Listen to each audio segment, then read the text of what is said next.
Assalamualaikum warahmatullahi wabarakatuh. Saya Farah Liana binti Abdul Manap. Pada hari ini saya akan membentangkan mengenai latihan industri saya di Jabatan Pemerolehan Bakat Ibu Pejabat Bank Rakyat. Bagi pihak universiti, pihak UKM, saya di bawah seliaan Dr. Muhammad Rashan Shah bin Rabuan, dan bagi pihak industri Bank Rakyat, saya di bawah seliaan Encik Muhammad Nur Azam bin Mat Zaid. Jadi, mari mulakan. Bank Kerjasama Rakyat Malaysia Berhad ditubuhkan pada 28 September 1954 dan di bawah Ordinan Koperasi 1948. Bank Rakyat juga dikenali sebagai industri perbankan Islam yang terbesar di Malaysia dan kini mempunyai 147 cawangan. Saya menjalani praktikal di tingkat 22 Jabatan Pemerolehan Bakat Menara 1, Menara Bank Rakyat. Jabatan ini sebelum ini dikenali sebagai Jabatan Penyumeran dan Pengambilan. Okey, lokasi Menara Kembar Bank Rakyat terletak pada Jalan Rakyat Brickfields, Kuala Lumpur. Okey, ini adalah carta organisasi jabatan.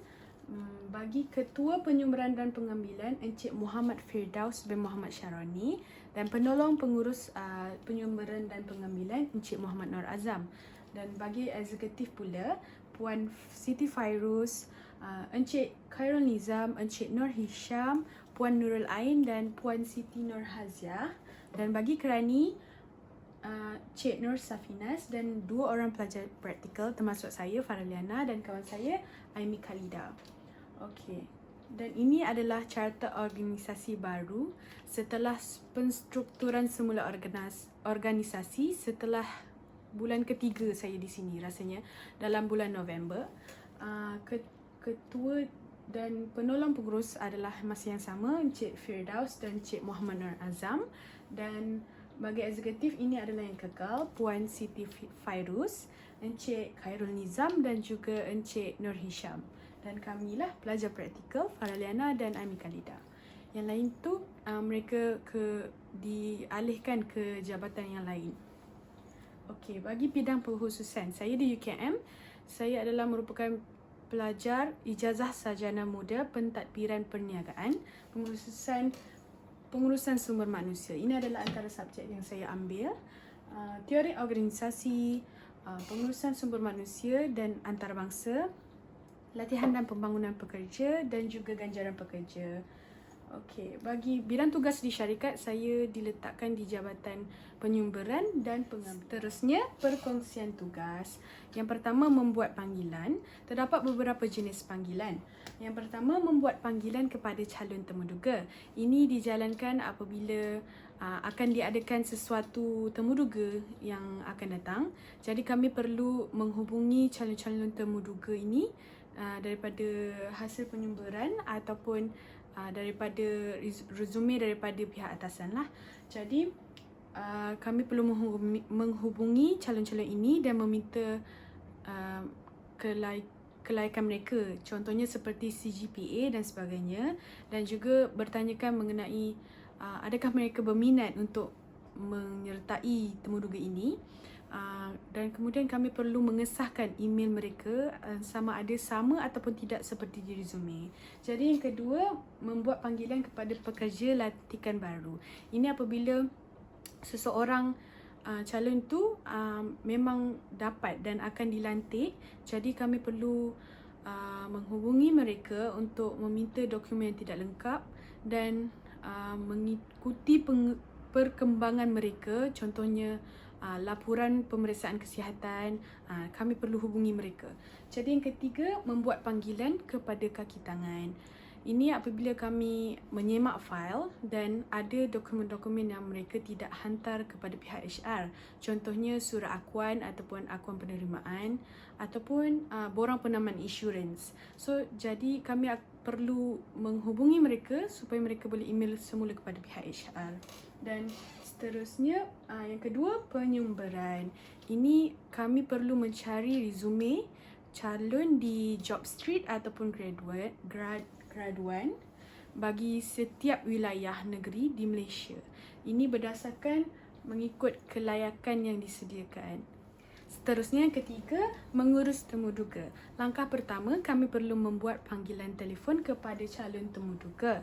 Seperti yang saya ceritakan tadi, setelah itu kami perlu meminta kelulusan daripada ketua. Setelah mendapat kelulusan, kami perlu membuat senarai temuduga, borang konsensus dan borang CBI untuk penilaian panel.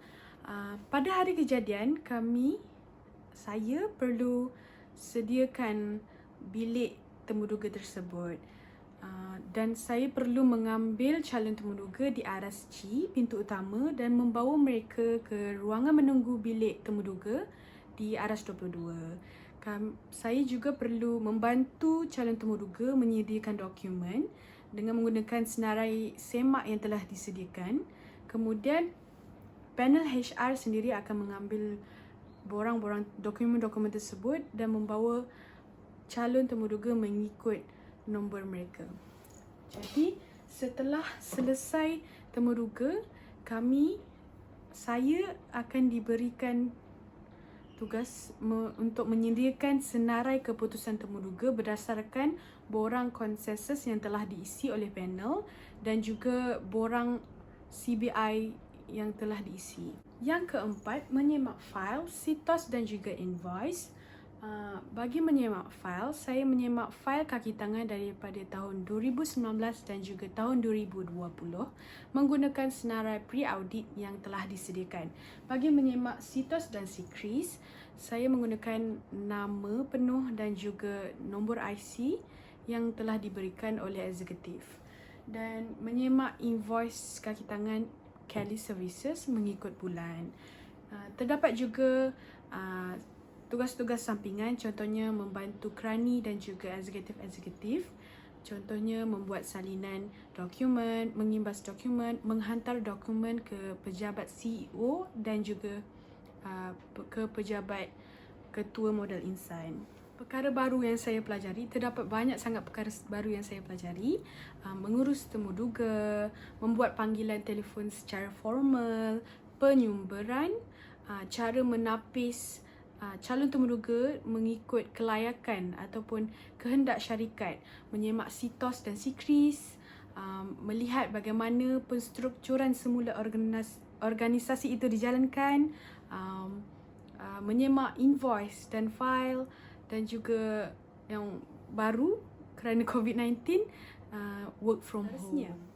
Pencapaian objektif latihan industri. Saya terdedah dengan alam pekerjaan yang sebenar, dapat mengaplikasikan pembelajaran teori ke dunia yang sebenar, dapat mendalami bidang pengkhususan sumber manusia dengan lebih mendalam, terutamanya penyumberan dan pengambilan, dan dapat memahami tanggungjawab sebenar seseorang pekerja itu. Kemudian dapat mempertingkatkan kemahiran dan pengetahuan saya. Kemudian refleksi pengalaman sepanjang berpraktikal, dapat mengalami alam pekerjaan yang sebenar, dapat meningkatkan kemahiran komunikasi dan keyakinan diri saya, dapat merasai pengalaman sebenar di dalam industri korporat dan perbankan Islam, dapat pengalaman baru yang semestinya saya akan gunakan untuk alam pekerjaan yang akan datang, dan juga dapat meningkatkan ilmu pengetahuan dan kemahiran di dalam bidang pengkhususan saya, sumber manusia. Cadangan penambahbaikan. Menempatkan pelajar di jabatan ataupun unit yang berbeza setiap bulan agar seseorang pelajar itu dapat mengetahui setiap sisi sumber manusia. Yang kedua, memperkenalkan pelajar praktikal dengan setiap jabatan-jabatan yang ada dan kaki tangan di aras tersebut. Yang ketiga, penempatan meja untuk pelajar praktikal yang lebih kondusif, di mana di sini maksud saya mungkin satu pelajar satu meja, kerana ketika saya bekerja dari office, kami perlu berkongsi meja, 2 orang satu meja, di mana bagi saya agak sempit untuk 2 orang satu meja. Kemudian mungkin boleh menyediakan PC agar memudahkan pelajar praktikal untuk tidak perlu membawa laptop ke office. Yang keempat, menambah ruangan untuk penyimpanan dokumen. Di sini saya ada juga menyediakan kertas projek ketika bekerja dari rumah, untuk penyimpanan dokumen. Yang terakhir, mengadakan satu aktiviti setiap pagi, contohnya seperti membaca al-mathurat ataupun perjumpaan ringkas untuk merapatkan lagi ukhuwah sesama jabatan di aras tersebut. Konklusinya, ini adalah pengalaman 18 minggu yang tidak ternilai bagi saya.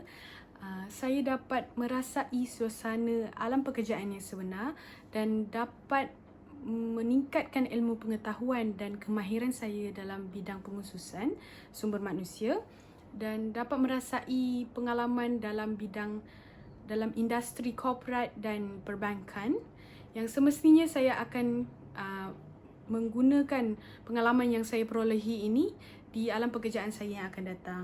Saya ingin mengucapkan ribuan terima kasih kepada pihak Bank Rakyat kerana menerima saya selama 4 bulan berpraktikal di Bank Rakyat dan banyak memberi tunjuk ajar sepanjang saya berpraktikal. Terima kasih juga kepada penyelia industri dan penyelia akademik kerana meluangkan masa untuk pembentangan saya pada hari ini. Sedikit lampiran saya sediakan. Ini adalah ruangan bekerja, manual jabatan, ID Bank Rakyat, gambar bersama Ketua Jabatan Encik Firdaus, bilik temuduga, fail yang telah saya tagging mengikut wilayah untuk resume calon temuduga, semakan fail menggunakan senarai pre-audit yang telah disediakan, membuat senarai temuduga, fail-fail yang saya telah tagging, perjumpaan bersama Ketua Modal Insan Puan Wan Maria, menghadiri ceramah di Dewan Bank Rakyat di bangunan tersebut mengenai produk Bank Rakyat. Ini adalah bekerja dari rumah, membuat senarai keputusan temuduga, membuat senarai temuduga, membuat penyumberan. Itu saja daripada saya. Sekian, terima kasih.